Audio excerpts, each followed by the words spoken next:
اب میں آپ کے درمیان قبل اس کے کہ آئندہ آج کی اس کانفرنس کی خطیب کو دعوت خطاب دوں، میں حاضرین گرامی سے، اپنے احباب سے، اخوان سے، برادران سے جو ادھر ادھر گھوم رہے ہیں، میں ان سے گزارش کروں گا کہ وہ آپ آئیں اور دل جمعی کے ساتھ، دلچسپی کے ساتھ جلسہ گاہ میں بیٹھ کر کے آپ کے جو خطبہ ہیں ان سے فائدہ اٹھائیں، ان کے علمی بیانات سے مستفید ہوں۔ اب ایک اہم ترین، انتہائی نازک ترین موضوع تاریخ اہل حدیث، میں دوسرے لفظوں میں یہ کہوں کہ تاریخ اسلام اور تاریخ تحریک محمدی جیسے عظیم موضوع پر خطاب کرنے کے لیے ایک ایسے معروف و مشہور اور مایہ ناز خطیب جو ہمارے اور آپ کے درمیان محتاج تعارف نہیں ہے، جن کی تحریریں، جن کی تقریریں، جن کے خطابات اور علمی بیانات ہمارے لیے انتہائی گراں قدر ہیں، میری مراد حضرت مولانا جلال الدین قاسمی حفظہ اللہ سے ہے، جن کے بارے میں صرف اتنا کہوں گا کہ تقریر کے ہنگام میں امڑتا ہوا دریا، تقریر کے ہنگام میں امڑتا ہوا دریا، تحریر کے دوران صدقلدم ذخار، جنہوں نے اپنی محنت شاقہ اور اپنی مسلسل کوششوں سے میدان خطابت میں ایک منفرد انداز اور اسلوب کے حوالے سے تمام اسٹیجوں پر اپنا لوہا منوایا ہے، میں آپ کے درمیان دعوت خطاب دے رہا ہوں جناب مولانا جلال الدین صاحب قاسمی حفظہ اللہ کو کہ آپ آئیں اور تاریخ اہل حدیث کے حوالے سے اپنا گراں قدر خطاب سامعین کے سامنے پیش فرمائیں۔ ان الحمد للہ نحمده ونستعینه ونستغفره ونعوذ باللہ من شرور انفسنا من سیئات اعمالنا من يهده الله فلا مضل له ومن يضلل فلا هادي له وأشهد أن لا إله إلا الله وحده لا شريك له وأشهد أن محمدا عبده ورسوله يا أيها الذين آمنوا اتقوا الله حق تقاته ولا تموتن إلا وأنتم مسلمون يا أيها الناس اتقوا ربكم الذي خلقكم من نفس واحدة وخلق منها زوجها وبث منهما رجالا كثيرا ونساء واتقوا الله الذي تساءلون به والأرحام إن الله كان عليكم رقيبا يا أيها الذين آمنوا اتقوا الله وقولوا قولا سديدا يصلح لكم أعمالكم ويغفر لكم ذنوبكم ومن يطع الله ورسوله فقد فاز فوزا عظيما أما بعد فإن خير الحديث كتاب الله وخير الهدي هدي محمد صلى الله عليه وسلم وشر الأمور محدثاتها وكل محدثة بدعة وكل بدعة ضلالة الضلالة في النار أعوذ بالله من الشيطان الرجيم بسم الله الرحمن الرحيم يا أيها الذين آمنوا أطيعوا الله وأطيعوا الرسول ولا تبطلوا أعمالكم محترم صدر اجلاس، حضرات علماء کرام، محترم بزرگوں، نوجوان بھائیوں، پیارے بچوں، خواتین اسلام،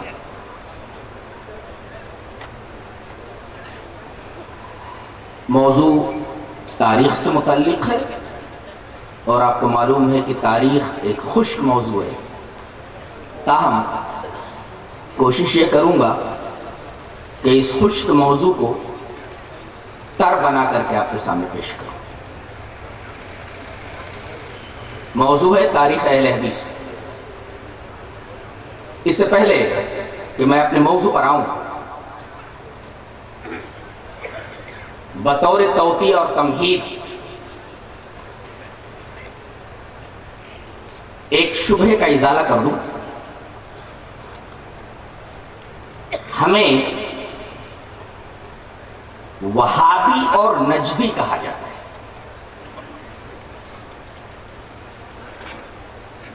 اور ان دو ناموں کے حوالے سے ہمیں بہت برا بھلا کہا جاتا ہے، اور شعراء نے تو باقاعدہ قافیہ پیمائیاں بھی کی ہے، سڑا سڑا وہاں بڑا وغیرہ۔ سوال یہ ہے کہ یہ جو نام ہمیں دیا گیا ہے، کیا اہل حدیث اس نام کو تسلیم کرتا ہے؟ قطعاً نہیں، ہم وہابی ہیں ہی نہیں۔ اب ظاہر ہے کہ ہم جب اپنے آپ کو وہابی مانتے ہی نہیں، تو اگر کوئی لفظ وہابی کو درمیان میں لا کر گالیاں بکے، برا بھلا کہے، تو وہ جانے اس کا کام جانے۔ یہ تو ایسے ہی ہوا کہ ایک مسلک کے لوگ جنہیں صحابہ کرام سے عداوت اور بغض ہے، خاص طور سے حضرت ابو بکر رضی اللہ تعالیٰ عنہ اور ان کی بیٹی حضرت عائشہ رضی اللہ تعالیٰ عنہ سے بڑی دشمنی ہے۔ اس عورت نے ایک بکری پال رکھی، اسے آپ چھگڑی پالے رہی، اور اس کا نام اس نے عائشہ رکھ رکھا تھا، اور صبح صبح مری اٹھاتی اور عائشہ عائشہ کہہ کر کے اس بکری کو مارنے لگتی۔ اب بتائیے، اس بکری کا نام عائشہ رکھ کر کے اس کو پیٹنے سے صدیقہ کائنات حضرت عائشہ رضی اللہ تعالی عنہا کی ذات اقدس پر کیا حرف آتا ہے؟ یہ تو ایک بہت بڑی حماقت ہے۔ اسی طریقے کی ایک حرکت قریش مکہ نے نبی کریم صلی اللہ علیہ وسلم کے تعلق سے کی۔ آپ کا نام کیا تھا؟ محمد۔ محمد کا مطلب ہے جس کی بہت زیادہ تعریف کی گئی ہو، تو آپ کا نام محمد نہ زبان سے ادا کر کے آپ کو مذمم کہا جاتا ہے، جس کی بہت ہی برائی کی گئی ہو۔ نبی کریم صلی اللہ علیہ وسلم نے اپنے نام کے اس بگاڑے جانے پر کیا ریئیکشن ظاہر کیا؟ آئیے ایک حدیث میں دیکھتے ہیں۔ حدیث اس طرح، وان ابی ہریرہ رضی اللہ تعالیٰ عنہ قال قال رسول اللہ صلی اللہ علیہ وسلم الا تعجبون کیف یصرف اللہ عنی شتم قریش ولعنهم یشتمون مذمما ویلعنون مذمما وَأَنَا مُحَمَّدٌ رواہ البخاری فی کتاب المناقب۔ حضرت امام بخاری سے حدیث پاک کو بخاری شریف کتاب المناقب میں ایسے ہی لائے، راوی جیسا کہ معلوم ہوا حضرت ابو ہریرہ رضی اللہ تعالیٰ عنہ۔ حضرت ابو ہریرہ رضی اللہ تعالیٰ عنہ فرماتے ہیں کہ نبی کریم صلی اللہ علیہ وسلم نے ارشاد فرمایا، کیا تمہیں اس بات پر تعجب نہیں ہوتا کہ اللہ تبارک و تعالی مجھ سے قریش کی گالیوں کو اور قریش کی لعنت کو کس طرح پھیر دیتا ہے؟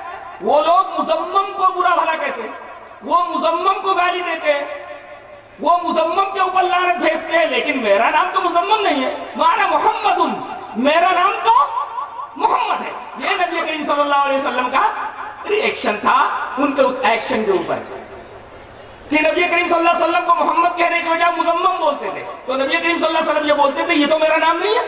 اسی طریقے سے اگر کوئی اہل حدیثوں کو اہل خبیث کہے تو در حقیقت وہ اس حدیث کے دائرے میں آتا ہے کہ نبی کریم صلی اللہ علیہ وسلم کا بھی نام بگاڑ کر کے قریش مکہ محمد کے بجائے مذمم کہتے تھے، اور نبی کریم صلی اللہ علیہ وسلم یہ فرماتے تھے کہ بھائی وہ مذمم کو گالی دیتے لیکن میرا نام تو مذمم نہیں، میرا نام تو محمد ہے۔ اسی وجہ سے اگر کوئی اہل خبیث کہے تو ہمارا نام تو اہل خبیث نہیں، ہمارا نام تو اہل حدیث ہے۔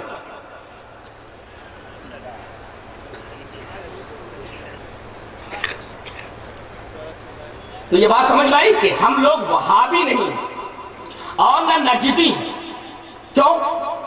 اس لیے کہ عرب میں ایک عظیم مفکر اور مصلح پیدا ہوا تھا جس کا نام تھا محمد ابن عبد الوہاب۔ یہ عرب کے ایک ایریے نجد میں پیدا ہوئے تھے، اسی وجہ سے ان کو نجدی بھی کہا جاتا ہے۔ نام کیا تھا؟ محمد۔ باپ کا نام کیا تھا؟ عبد الوہاب۔ پیدا کب ہوئے؟ 1115 ہجری کے اندر۔ اب ان کا نام محمد، تو ان کی طرف اگر اہل حدیثوں کو منسوب کر کے بولنا ہے تو محمد ہی بولو، اس لیے کہ ان کا نام محمد تھا۔ اور اگر باپ کی طرف منسوب کر کے ہم کو وہابی کہا جاتا ہے تو ان کے باپ کا نام تو وہاب نہیں تھا، عبد الوہاب تھا، تو عبد الوہاب ہی بولو، اس لیے کہ ان کا نام عبد الوہاب تھا، وہاب نہیں تھا۔ لہذا میری سمجھ میں آج تک یہ بات نہیں آئی کہ ہمیں وہابی کیوں کہا جاتا ہے، اور جبکہ پتہ یہ چلتا ہے کہ ہمیں منسوب کیا جاتا ہے انہی کی طرف، محمد ابن عبد الوہاب نجدی کی طرف، لیکن یہ نسبت کچھ اب تک سمجھ میں نہیں آئی۔ اگر نام کی طرف نسبت ہے تو ان کا نام محمد تھا، ہمیں محمد ہی کہا جاتا، باپ کی طرف اگر منسوب کیا جاتا تو عبد الوہاب ہی کہا جاتا، اس لیے کہ باپ کا نام عبد الوہاب تھا۔ اور آخری بات،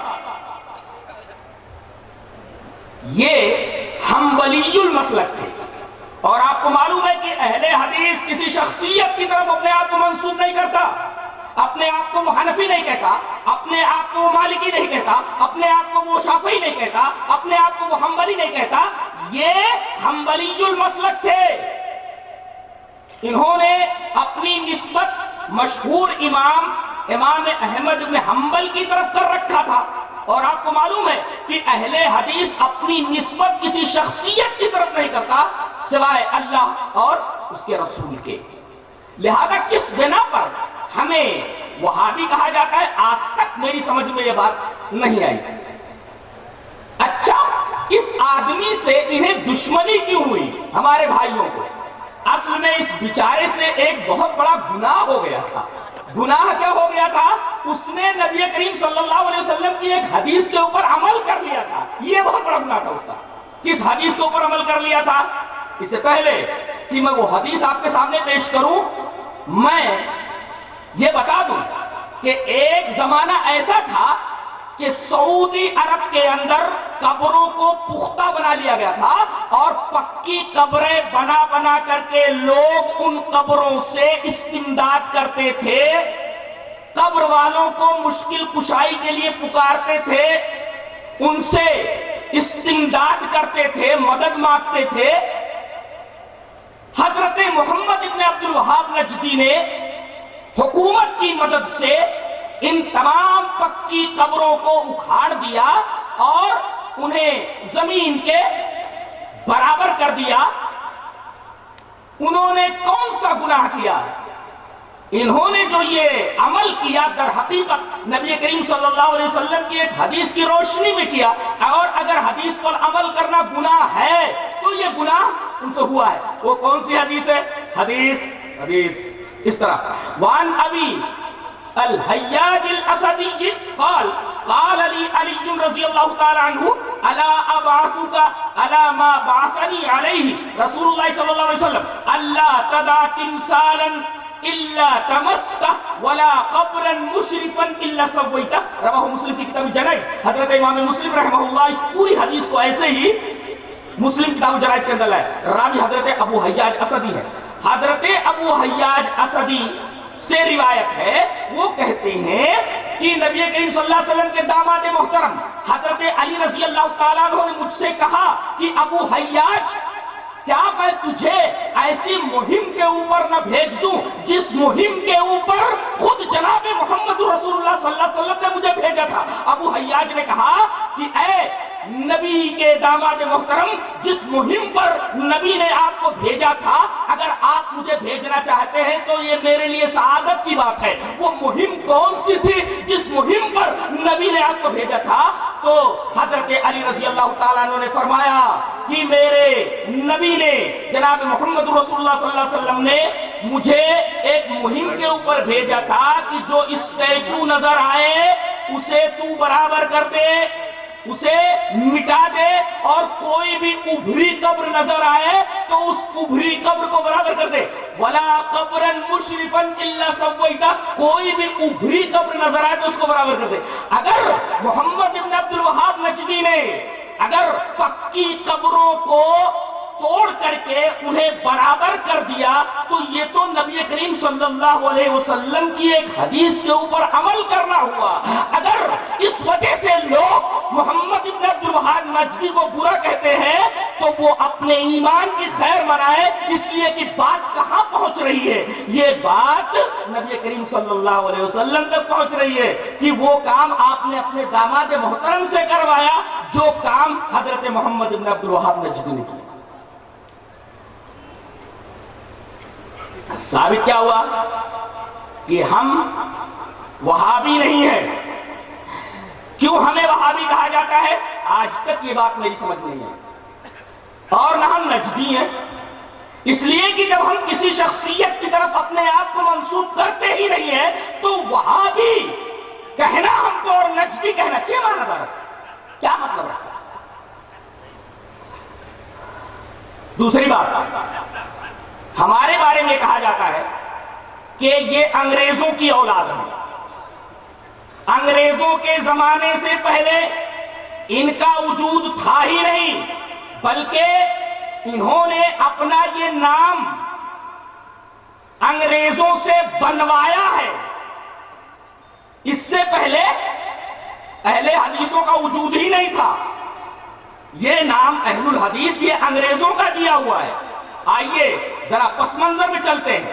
1857 کے آس پاس کا زمانہ ہے اور اس وقت ہمارا ملک ہندوستان، اس میں ہندو مسلم سب مل کر کے انگریزوں کو ہندوستان کی سرزمین سے بھگانے کے لیے اپنا خون بہا رہے تھے، پسینہ بہا رہے تھے اور طرح طرح کی تکلیفیں اٹھا رہے تھے۔ اور اس میں پیش اہل حدیث علماء، اہل حدیث نوجوان تھے جو سرحدی علاقوں میں انگریزی فوجوں سے نبردآزما تھے اور انگریز ان سے بہت پریشان تھے۔ لوگوں نے ان کے کانوں تک یہ بات پہنچائی کہ جو لوگ درد سر بنے ہوئے ہیں آپ کے، جانتے ہیں یہ لوگ کون ہیں؟ یہ وہابی ہیں۔ اچھا، ان کی پہچان کیا ہے؟ بتایا یہ گیا پہچان یہ ہے کہ مسجدوں میں CID جائے، کسی آدمی کو اگر رفع الیدین کرتا ہوا دیکھ لے یا سینے پر ہاتھ باندھتا ہوا دیکھ لے، جان لے کہ یہی وہابی ہے اور پکڑ کر اسے تختہ دار کے اوپر چڑھا دو۔ اس طرح پکڑ دھکڑ اہل حدیثوں کی چالو ہوئی۔ وہ لوگ جو لڑ رہے تھے، ٹھیک ہے، وہ اگر ہاتھ میں آئے تو جو چاہو ان کے ساتھ کرو، تمہارے پاس قدرت، تمہارے پاس طاقت، لیکن جو لوگ تم سے نہیں لڑ رہے تھے ان کو مسجدوں سے پکڑ کر کے اٹھانا اور طرح طرح کی تکالیف دینا، یہ اس وقت کے اہل حدیث عالم مولانا محمد حسین بٹالوی رحمت اللہ علیہ کی نگاہ میں آئی کہ اس طریقے سے اگر اہل حدیثوں کو مسجدوں سے اٹھایا جاتا رہا تو قرآن و حدیث کی شمع لے کر کے آگے بڑھنے والا ہندوستان میں کوئی ایک بھی نہیں رہ جائے گا، لہذا اس کا کچھ تدارک کیا جائے، کچھ سوچا جائے۔ انہوں نے انگریز حکومت کو ایک درخواست لکھی کہ ہم لوگ وہابی نہیں ہیں اور سارے لوگ انگریزوں سے نہیں لڑ رہے ہیں، ہمارا نام وہابی نہیں ہے، ہمیں وہابیوں کے نام سے نہ پکارا جائے، ہم اہل الحدیث ہیں، ہمیں اہل الحدیث کے نام سے پکارا جائے اور رجسٹروں میں یہی نام ہونا چاہیے۔ جانتے ہیں جواب جو اس کا گورنمنٹ کی طرف سے آیا وہ یہ تھا، غور سے سنیے، جواب یہ تھا کہ ان کو وہابی نہ کہا جائے۔ بس یہ نہیں تھا کہ ان کی درخواست پر ہم یہ کہتے ہیں کہ ان کو اہل الحدیث کہا جائے، ایسا کچھ بھی نہیں تھا، بلکہ یہ تھا کہ آج سے ان کو وہابی نہ کہا جائے۔ کسی بھی خط کے اندر یہ نہیں ہے کہ کسی انگریز نے یہ لکھا ہو کہ بھائی ہم ان کو اہل الحدیث نام دے رہے ہیں، آج سے ان کو اہل الحدیث کہو، وہابی نہ کہو، بلکہ ہر خط کے اندر یہی تھا کہ ان کو وہابی نہ کہا جائے۔ تو یہ کہنا کہ انگریزوں نے ان کو یہ نام اہل الحدیث دیا ہے، یہ تو سراسر اہل حدیثوں کے اوپر زیادتی اور بہت بڑا ظلم ہے، اور جس کی کوئی بنیاد نہیں ہے۔ یہ تو اس شبہے کا جواب ہوا جو شبہہ اس طرح پیش کیا جاتا ہے کہ انگریزوں کے زمانے سے پہلے اہل حدیث نام تھا ہی نہیں۔ ایک جملہ یاد رکھیں کہ مولانا محمد حسین بٹالوی نے انگریزوں سے اہل الحدیث نام منوایا ہے، بنوایا نہیں۔ جملہ یاد رہے گا، جملہ یاد رہے، بنوایا نہیں، منوایا ہے کہ ہمارا یہ نام پہلے سے ہے، اس کو منوایا، انہوں نے بنوایا نہیں کہ انگریزوں نے یہ نام بنا کر کے اہل حدیثوں کو دیا ہو۔ اہل الحدیث تو پہلے سے تھے، موجود تھے۔ اچھا، اب آئیے اہل الحدیث کہاں سے ہیں اس سلسلے میں۔ پہلی حدیث اس طرح، وعن ابی ہریرہ رضی اللہ تعالی عنہ انہ قال قیل یا رسول اللہ من اسعد الناس بشفاعتک یوم القیامہ قال رسول اللہ صلی اللہ علیہ وسلم لقد ظننت یا ابا ہریرہ ان لا يسألنی عن هذا الحديث احد اول منك لما رأيت من حرصك على الحديث اسعد الناس بشفاعتي يوم القيامة من قال لا اله الا الله خالصا من قلبه ونفسه۔ رواه البخاری فی کتاب العلم۔ حضرت امام بخاری شریف کے اندر کتاب العلم کے اندر روایت اسی طریقے سے ہے، میں نے عادت کے مطابق پوری روایت ریفر کر دی ہے۔ حضرت ابو ہریرہ فرماتے ہیں کہ جناب محمد رسول اللہ صلی اللہ علیہ وسلم سے انہوں نے پوچھا کہ اللہ کے رسول، ایک سوال ہے، کہا کہ پوچھو، کہا کہ یہ بتائیے کہ قیامت کے میدان میں آپ کی سفارش کے درمیان، آپ کی سفارش سے بہرور وہ کون سا خوش نصیب ہوگا جس کو قیامت کے دن میدان محشر میں آپ کی سفارش نصیب ہوگی۔ نبی کریم صلی اللہ علیہ وسلم نے ابھی جواب نہیں دیا، بلکہ ابو ہریرہ رضی اللہ تعالیٰ عنہ سے یہ کہا، اے ابو ہریرہ مجھے یقین تھا کہ یہ سوال تم سے پہلے کوئی نہیں کرے گا،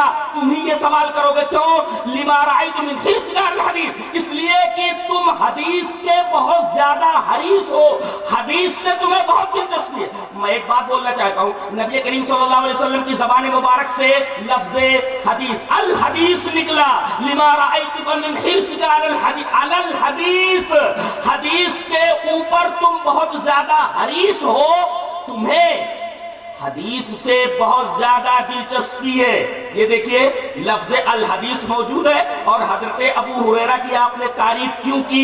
اس لیے کہ وہ نبی کریم صلی اللہ علیہ وسلم کی حدیثوں کو لکھتے تھے، یاد کرتے تھے۔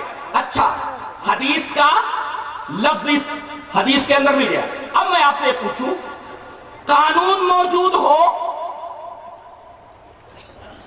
تو کوئی قانون بنانے والا یا قانون پر عمل کرنے والا نہیں رہے گا کیا؟ ارے قانون اگر موجود ہے تو سمجھ لو کہ قانون بنانے والا بھی موجود ہے اور قانون پر عمل کرنے والا بھی موجود ہے۔ جی، اب حدیث اگر موجود ہے تو حدیث بولنے والا بھی موجود جناب محمد صلی اللہ علیہ وسلم، اور حدیث کے اوپر عمل کرنے والا بھی موجود صحابہ کرام رضوان اللہ تعالی علیہم اجمعین۔ تو حدیث موجود ہو، اس پر عمل کرنے والے اہل الحدیث نہ ہوں، یہ تو ہو ہی نہیں سکتا۔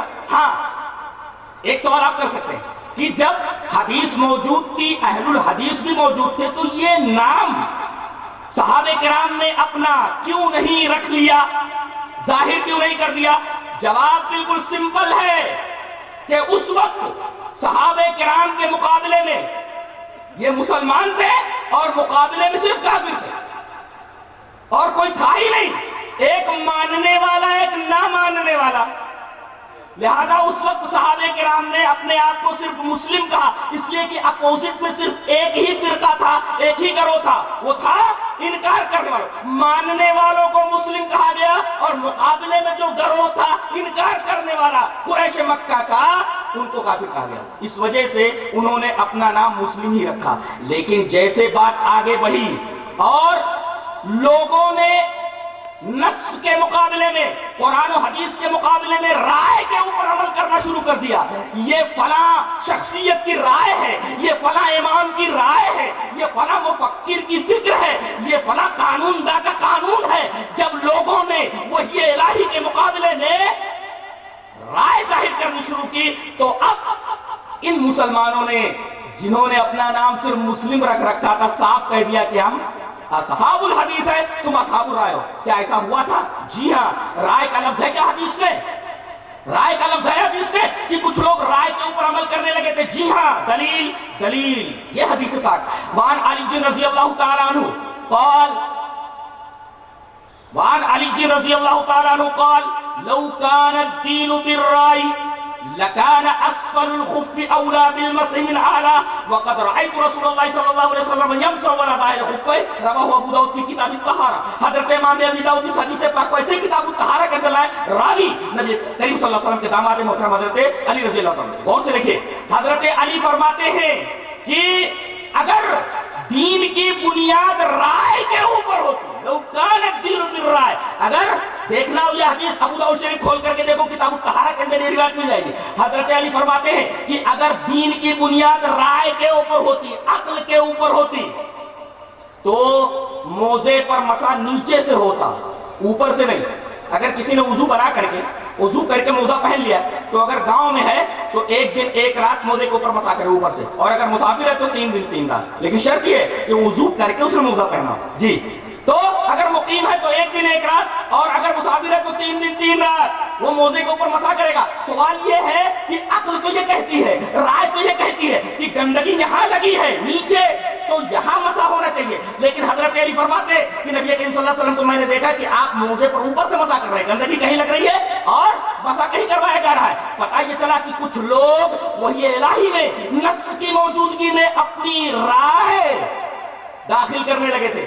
اس طرح جب وحی الہی کہ ماننے والے ہی صرف موجود تھے تو مقابلے میں صرف کافرین تھے، لہذا اہل الحدیث نام شو کرنے کی ضرورت نہیں پڑی۔ لیکن آگے چل کر کے جب لوگوں نے حدیثوں کے مقابلے میں رائے پیش کرنی شروع کی تو اب ضروری ہو گیا کہ مسلمان اپنے آپ کو اصحاب الحدیث کہیں کہ دیکھو ہم حدیث کے ماننے والے ہیں اور تم رائے کے ماننے والے ہو، ہم اصحاب الحدیث ہیں، تم اصحاب الرائے ہو۔ ضروری ہو گیا۔ ارے جب تک پورے گاؤں میں ایک ہی میڈیکل اسٹور ہو اور اصلی دوائیاں اس میڈیکل اسٹور پر مل جاتی ہوں تو اب یہ لکھنے کی ضرورت نہیں ہے کہ بھئی یہیں صرف اصلی دوائی ملتی ہے۔ ہاں، جب اور کئی میڈیکل اسٹورز ہو جائے گاؤں میں اور یہ پتا چل جائے کہ کچھ میڈیکل اسٹورز میں نقلی دوائیں بھی مل رہی ہیں تو اب ان لوگوں کو چاہیے جو صرف اصلی دوائیں بیچنا چاہتے ہیں، اصلی دوائیں صرف اسی میڈیکل اسٹور میں ملتی ہے۔ ضروری ہو گیا، لہذا جب لوگوں نے رائے کے اوپر عمل کرنا شروع کر دیا تو ان سے کہا گیا تم اصحاب الرائے ہو، ہم اصحاب الحدیث ہیں۔ اس طرح ضروری ہو گیا کہ اپنے آپ کو اصحاب الحدیث کہا جائے تاکہ اصحاب الرائے اور اصحاب الحدیث کے درمیان ایک خط امتیاز، ایک خط فاصل کھنچ جائے۔ سمجھ میں آیا؟ اور پھر بات جب آگے بڑھی، لوگوں نے یہ کہا کہ ہم حدیث کو بھی مانتے ہیں، قرآن کو بھی مانتے ہیں، لیکن قرآن اور حدیث میں منمانی تعویل کرنے لگے تو جو مسلمان تھے اور جنہوں نے اپنے آپ کو اصحاب الحدیث کہا انہوں نے ایک اور نام اپنا رکھا، کہا کہ ہم سلفی ہیں۔ کیوں؟ اس لیے کہ تم قرآن اور حدیث میں منمانی تعویل کرتے ہو، ہم منمانی تعویل نہیں کرتے، ہم قرآن اور حدیث کا وہی معنی سمجھتے ہیں جو صحابہ کرام نے سمجھا، ہمارے سلف نے سمجھا ہے۔ تو اب ضروری ہو گیا کہ مسلم کے ساتھ اصحاب الحدیث کہیں اور اصحاب الحدیث کے ساتھ اپنے آپ کو سلفی کہیں، اس لیے کہ یہ بتاتا ہے لفظ سلف کہ ہم وحی الہی کو، قرآن اور حدیث کو اس طرح سمجھتے ہیں جس طرح صحابہ کرام رضوان اللہ تعالی علیہم اجمعین نے سمجھا ہے۔ یہ مطلب ہے اس کا۔ ورنہ اگر یہ سارے کے سارے فرقے مٹ جائے، ہمارے مقابلے میں صرف ایک ہی فرقہ رہ جائے، اپنے آپ کو صرف مسلمان کہیں، ثابت ہوا؟ جی، اس وجہ سے صحابہ کرام نے اپنا نام صرف مسلم رکھا تھا، مقابلے میں صرف ایک ہی گروہ تھا۔ اگر اصحاب الرائے ہوتے تو مسلمان اپنے آپ کو اصحاب الحدیث بھی کہتے ہیں، لیکن حدیث موجود تھی، حدیث کے اوپر عمل کرنے والے بھی موجود تھے، حدیث کہنے والا بھی موجود تھا، جناب محمد رسول اللہ صلی اللہ علیہ وسلم۔ یہ بات بھی صاف ہو گئی کہ اپنا نام انہوں نے اصحاب الحدیث کیوں نہیں رکھا اس وقت۔ اچھا، کیا اہل الحدیث کا ذکر قرآن میں ہے؟ جدہ میں میں نے دارالسلام سے کتاب لی، جدہ میں، تو اس کتاب کا نام ہے شرف و اصحاب الحدیث، مخرج ہو کر کے آئی، اردو میں ایک ترجمہ ہے لیکن انتہائی بیکار قسم کا، لیکن مخرج ہو کر کے آئی۔ اس میں جتنی احادیث ہیں، جتنے آثار ہیں، ہر ایک اثر کی تخریج کر دی گئی۔ آئیے ذرا ایک حدیث دیکھتے ہیں، ایک اثر دیکھتے ہیں۔ حضرت یزید ابن ہارون کہتے ہیں، غور سے سنیے، حضرت یزید ابن ہارون کہتے ہیں، کیا کہتے ہیں؟ قلت لحماد ابن زید یا ابا اسماعیل هل ذکر اللہ اصحاب الحدیث فی القرآن؟ قال بلا الم تسمع الى قوله لیتفقهوا فی الدین وَلِيُنذِرُوا قَوْمَهُمْ إِذَا رَجَعُوا إِلَيْهِمْ رواه الخطیب فی کتابه شرف اصحاب الحدیث وهذا السند صحیح، سند بالکل صحیح ہے۔ حضرت یزید بن ہارون کہتے ہیں کہ میں نے حماد بن زید سے پوچھا کہ کیا اللہ تعالیٰ نے اہل حدیثوں کا ذکر قرآن میں کیا ہے؟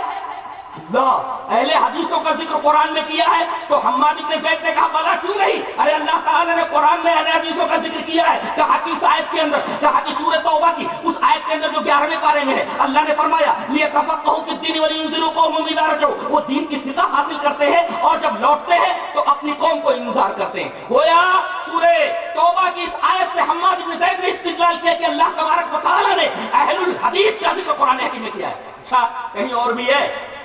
علامہ ابن تیمیہ کے شاگرد رشید حافظ عبد الدین ابن کثیر، جن کی تفسیر کی کتاب تفسیر ابن کثیر میرا خیال ہے کہ ہر اہل حدیث کے گھر میں ہوگی تقریباً، جنہیں پڑھنے کا شوق ہے، وہاں 15ویں پارے کی تفسیر جب انہوں نے کی تو اس آیت کی تفسیر میں اللہ نے فرمایا یوم ندعو کل اناس بامامہم، قیامت کے دن ہم لوگوں کو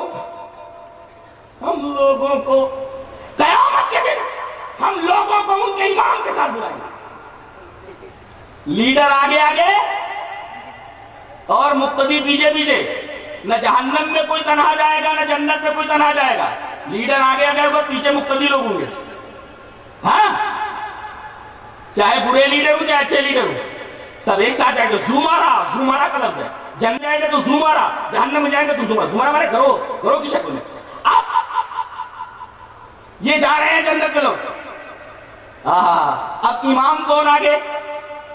یوم ندعو کل اناس بامامہم، اللہ فرماتا ہے کہ ہم اس دن تمام لوگوں کو ان کے امام کے ساتھ بلائیں گے۔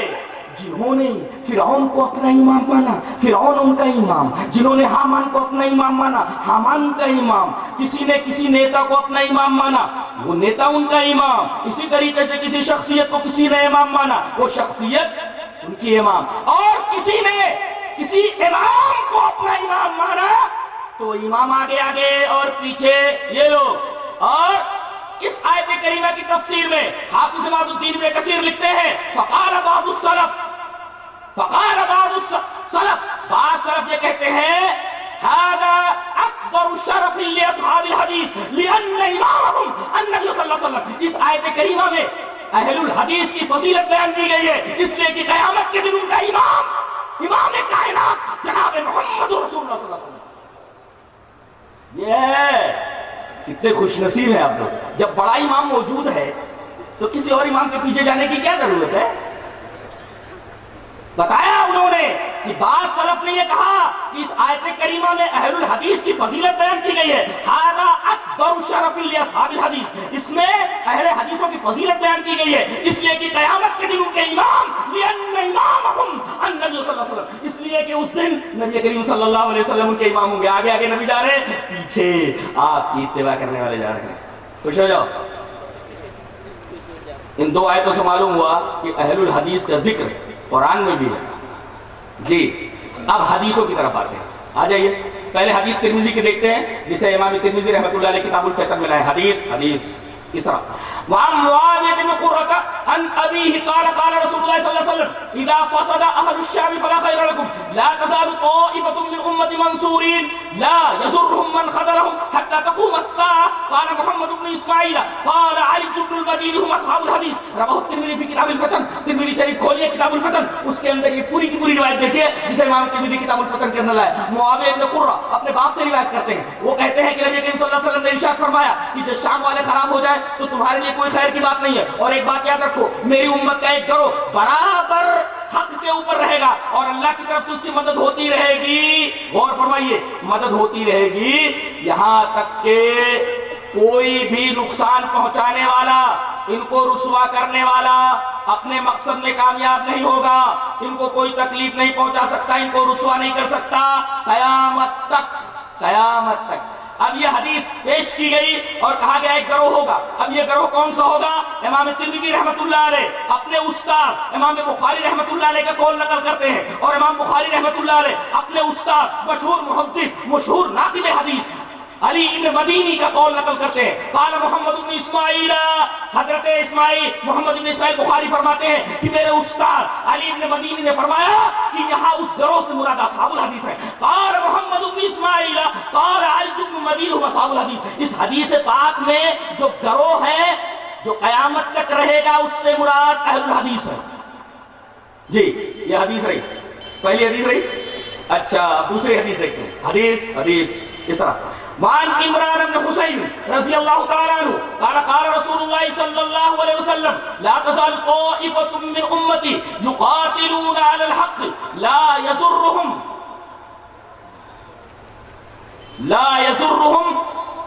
من خذلهم حتى تقوم الساعة۔ حدیث اس طرح وعن عمران بن حسین رضی اللہ تعالی عنہ قال قال رسول اللہ صلی اللہ علیہ وسلم لا تزال طائفة من امتی يقاتلون على الحق قال يزيد بن هارون ان لم يكونوا اصحاب الحديث فلا ادري من هم، رواه الخطيب في شرف اصحاب الحديث وسنده صحيح۔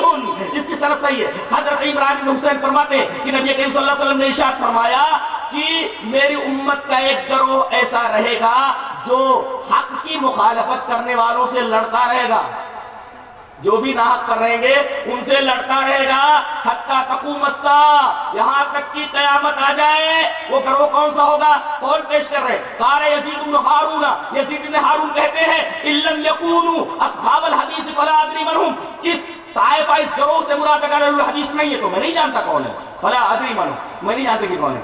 یہ دوسری حدیث رہی۔ تیسری حدیث اس طرح وعن سعید بن یعقوب الطائی او غیرہ قال ذکر ابن المبارک حدیث النبی صلی اللہ علیہ وسلم لا تزال طائفة من امتی ظاہرین علی الحق لا یضرهم من ناواهم حتى تقوم الساعة قال ابن المبارک هم عندي اصحاب الحدیث، رواه الخطیب فی شرف اصحاب الحدیث وسنده صحیح۔ حضرت سعید بن یعقوب طائی وغیرہ نے کہا کہ ابن المبارک جو امام ابو حنیفہ کے استاد شاگرد ہیں، حضرت امام ابو حنیفہ کے شاگرد ہیں ابن المبارک، انہوں نے نبی کریم صلی اللہ علیہ وسلم کی یہ حدیث پڑھی کہ لا تزال طائفة من امتی ظاہرین علی الحق، کہ ایک گروہ میری امت کا ایسا رہے گا جو غالب رہے گا، ناحق پر چلنے والوں سے لڑتا رہے گا اور ان سے مخالفت کرنے والے ان کو کوئی نقصان نہیں پہنچا سکتے۔ اس حدیث کو بیان کرنے کے بعد قال ابن المبارک، امام ابو حنیفہ رحمۃ اللہ علیہ کے شاگرد ابن المبارک فرماتے ہیں ہم عندی اصحاب الحدیث، اس حدیث سے مراد میرے نزدیک اہل الحدیث ہے۔ یہ رہی تیسری حدیث جو پیش کی گئی۔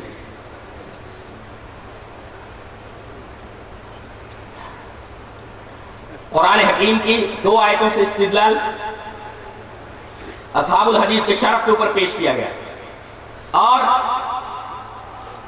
اس کے بعد الگ ترتیب تین حدیثیں پیش کی گئی جن کے اندر صاف لفظ اصحاب الحدیث موجود ہے۔ یہ لفظ کیا انگریزوں کے زمانے کا ہے؟ یہ بہت پہلے کا ہے، نہیں بہت پہلے کا ہے۔ دلیل دی جائے۔ حضرت امام شیبی جانتے یہ ایک بہت بڑے تابعی ہیں، کتنے صحابہ کرام سے ملے ہیں؟ حافظ ابن حجر رحمۃ اللہ علیہ کی تہذیب التہذیب اٹھا کر کے دیکھیے، حافظ ابن حجر اسقلانی رحمۃ اللہ علیہ نے اپنی کتاب تہذیب التہذیب کے اندر یہ لکھا ہے کہ امام شیبی یہ فرماتے ہیں کہ ادرکت 500 من الصحابہ، میں نے 500 صحابہ کرام سے ملاقات کی ہے، میں نے 500 صحابہ کرام کو دیکھا ہے۔ اب بتائیے امام شیبی فرماتے ہیں کہ میں نے 500 صحابہ کرام سے ملاقات کی ہے، میں 500 صحابہ کرام کا شاگرد ہوں۔ اچھا اب اگر یہ اہل الحدیث کا لفظ بولے تو اس کا مطلب ہے کہ کہ صحابہ کرام کے زمانے میں بھی یہ لفظ موجود تھا، اس لیے کہ انہوں نے 500 صحابہ کرام سے ملاقات کی.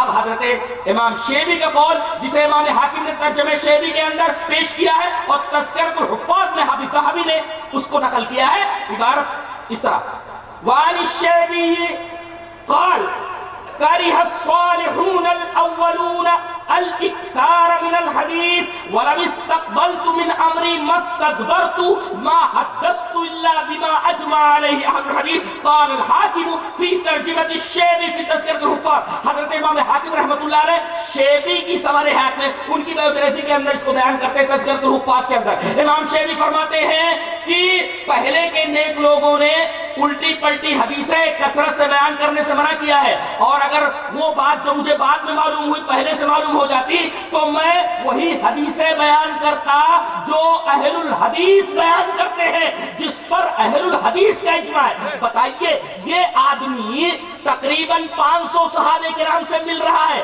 اور تابعی ہے، یہ صحابہ کرام کو پائے ہوئے، صحابہ کرام کے زمانے سے جڑا ہوا ہے. اگر یہ آدمی لفظ اہل الحدیث استعمال کرتا ہے تو کون پاگل یہ کہے گا کہ یہ لفظ انگریزوں کے زمانے کا ہے؟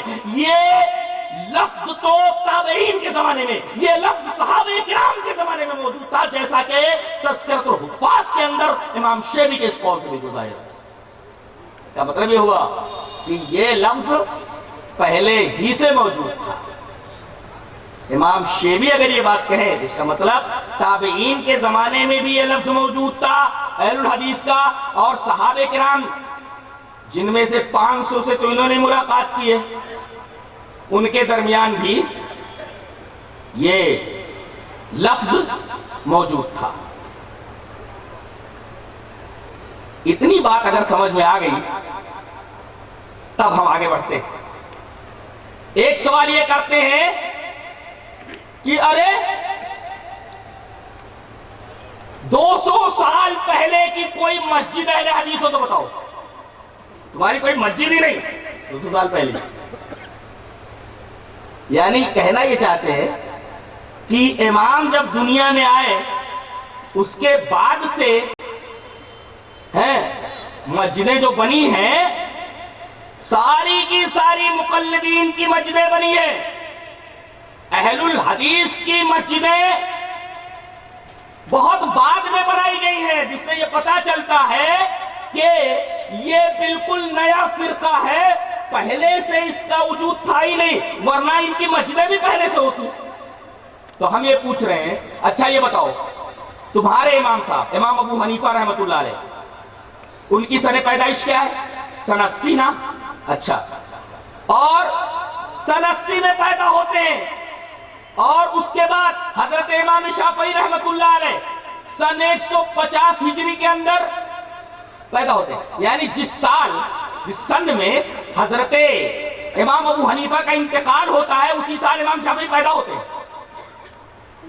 تو سن 80 ہجری کے اندر امام ابو حنیفہ کی پیدائش ہوئی، 150 کے اندر امام شافعی کی پیدائش ہوئی، سن 90 ہجری کے اندر امام مالک کی پیدائش ہوئی، اور سن 164 ہجری کے اندر حضرت امام احمد بن حنبل کی پیدائش ہوئی. اب میں نے یہ پوچھا کہ سن 80 سے پہلے جتنی مسجدیں تھیں وہ کن کی تھی؟ وہی اہل حدیثوں کی مسجدیں تھیں. اس سے پہلے کہ تم اپنی مسجد دکھاؤ، حنفی مسجد دکھاؤ، مالکی مسجد دکھاؤ، رضائی مسجد دکھاؤ، لحافی مسجد دکھاؤ مسجد. اس سے پہلے ارے بھائی امام ابو حنیفہ آ رہے ہیں سن 80 میں، امام شافعی آ رہے ہیں سن 150 میں، امام مالک آ رہے ہیں سن 90 میں، امام احمد بن حنبل آ رہے ہیں 164 کے اندر. یہ سن 80 سے پہلے جتنی مسجدیں ہیں، طائف کی مسجد کس کی؟ مدینہ کی مسجد، نبی کی مسجد کس کی مسجد؟ کعبہ کس کی مسجد؟ مدینے کے اندر دیگر جو مسجدیں بنی تو کون سی مسجد؟ ظاہر ہے کہ کوئی پاگل بھی یہ نہیں کہہ سکتا کہ حنفی مسجد تھی، مالکی مسجد تھی، حنبلی مسجد تھی، شافعی مسجد تھی. اس لیے کہ سن 80 کے بعد یہ سوال ہے اس سے پہلے کی مسجدیں کون سے؟ وہ اہل الحدیث مسجد تھی. ایک مثال دیتا ہوں، کہنے لگے مثال دیتے ہیں، ایک سمندر ہے. کیا مثال دیتے ہیں؟ ایک سمندر ہے، ٹھیک ہے بھائی سمندر ہے، اس سے 4 نہریں نکلی. 4 امام کہتے ہیں کہ ایک سمندر ہے جس سے 4 نہریں نکلی. ایک ایک نہر سے اپنے اپنے ذوق کے مطابق لوگ پانی پی رہے ہیں. یہ 5واں فرقہ کہاں سے آ گیا؟ تو جلال الدین قاسمی نے کہا کہ 5واں فرقہ بتاؤں کہاں سے آ گیا؟ وہی سمندر ہے وہ جہاں پہ 4 نہر نکلی.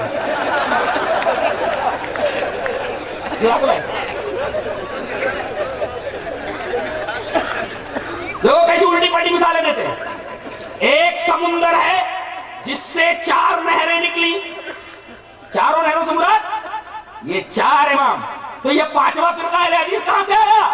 میں نے کہا 5واں فرقہ وہی سمندر ہے جہاں سے یہ سب نکلے ہیں. لیکن پہلے جب نکلے تھے تو نہر میں پانی صاف تھا. جیسے جیسے یہ نہر آگے بڑھتی گئی اس کے اندر کچرا وچرا سب بھر گیا. پورا کا پورا پانی پینے جیسا نہیں رہا.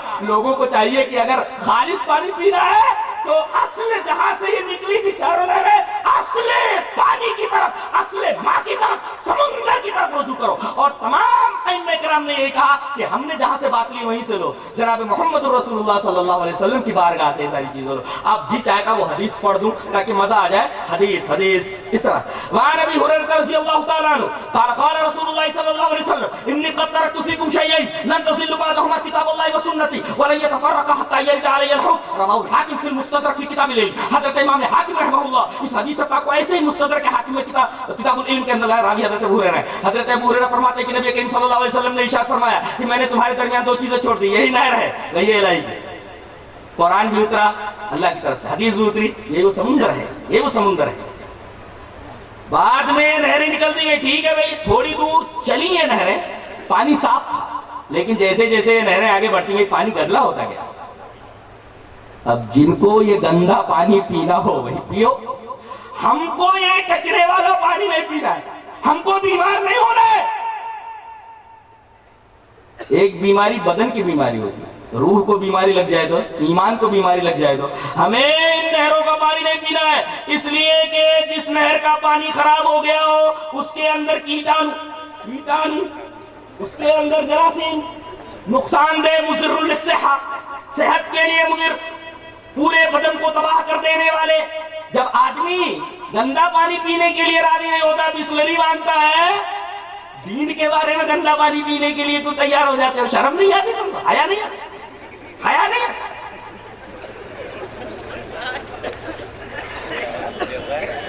بسلری پیتا ہے پانی اپنا جسم بچانے کے لیے, لیکن اپنا ایمان بچانے کے لیے اپنے ایمان کی فکر, بدن کی فکر کر رہا ہے تو بسلری پی رہا ہے. لیکن اپنے ایمان کی فکر اسے نہیں ہے, کہیں سے بھی پانی پی لیتا, کہیں سے بھی پانی پی لیتا.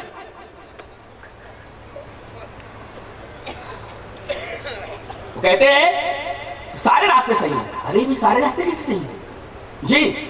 یہ تو ہمارا ہندو بھائی بھی نہیں مانتا کہ چاروں راستے, ہر راستہ صحیح ہے. پہلے حدیث دیکھتے ہیں, اس کے بعد ایک شلوک دیکھتے ہیں. حدیث اس طرح وعن جابر بن عبد الله رضی اللہ تعالی عنہ قال كنا عند النبي صلى الله عليه وسلم فخط خطا وخط خطين يميني وخط خطين يساري ثم وضع يده في الخط الاوسط فقال هذا سبيل الله ثم تلا ان هذا صراطي مستقيما فاتبعوه ولا تتبعوا السبل فتفرق بكم عن سبيله. رواه ابن ماجه في كتاب المقدمه في باب اتباع سنه رسول الله صلى الله عليه وسلم. حضرت ابن ماجه فصل جلدی جلدی پڑھ رہا ہوں حدیث, پرفیکٹ حدیث پڑھ رہا ہوں. حضرت جابر بن عبداللہ فرماتے ہیں کہ ہم لوگ نبی کریم صلی اللہ علیہ وسلم کے پاس بیٹھے ہوئے تھے. آپ نے ایک سیدھا خط کھینچا, he drew a straight line. آپ نے ایک سیدھی لکیر کھینچی اور اس سیدھی لکیر کے دائیں طرف 2 لکیریں اور بائیں طرف 2. کتنی ہو گئی؟ 2 and 2 make 4. 4 ہو گئی نا, 4. اور آپ نے انگلی کس پر رکھی؟ بیچ والی پر. ہاں سبیل اللہ, یہ اللہ کا راستہ. پھر یہ 4, پھر یہ 4. انگلی آپ نے تو بیچ والی پر رکھا ہے. گویا وہی نہر ہے. وہ نہر کی جو مثال میں نے دی نا, یہ لکیر سے آپ نے سمجھایا, نبی کریم صلی اللہ علیہ وسلم نے سمجھایا, اس کو بورڈ کے اوپر سمجھایا. ایک لکیر کھینچی, لکیر کے دائیں طرف 2 لکیریں, لکیر کے بائیں طرف 2 لکیریں, اور آپ نے فرمایا جو سیدھی لائن جا رہی ہے یہ اللہ کا راستہ ہے. پھر یہ 4 یہ اللہ کے راستے نہیں ہے. آگے چل کر کے سب خراب ہو گئے راستہ جی. آپ نے فرمایا فتبعوا, اسی ایک راستے کی اتباع کرو, ولا راستے کے اوپر چلو, راستوں پر نہ چلو. کیا؟ ارے آپ لوگ خاموش بیٹھے ہوئے, راستے پر چلو, راستوں پر نہ چلو. ہاں گیتا کا شلوک بھی ہے, سرو دھرمان پریتج්ય